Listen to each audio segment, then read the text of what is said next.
स्त्री पुरुषांच्या मेंदूत जन्मजात फरक असतो हे पुराव्याने सिद्ध झालेलं आहे. म्हणजे कुणी चांगलं कुणी वाईट असं अजिबातच नाही. पण दोघांचीही थॉट प्रोसेस, वर्तन हे मात्र वेगळं असतं हे नक्की. असे फरक होण्यासाठी हजारो वर्षांचे बदल म्हणजे इव्होल्यूशन कारणीभूत आहे.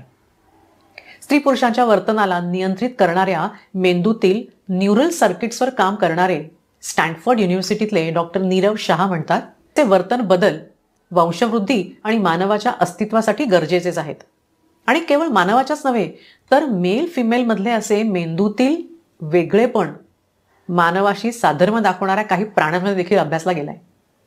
तुम्हाला कदाचित ऐकून नवल वाटेल की रिसस माकडांच्या पिल्लांवर केल्या गेलेल्या एका प्रयोगात असं आढळून आलं की त्या पिल्लांच्या समोर जी खेळणी ठेवली होती त्या खेळण्यांमधून नर म्हणजे मेल माकडांनी चक्क ट्रक्स सारखी चाकं असलेली खेळणी उचलली, तर जरा फॅन्सी लॅव्हिश खेळणी फिमेल माकडांनी उचलली.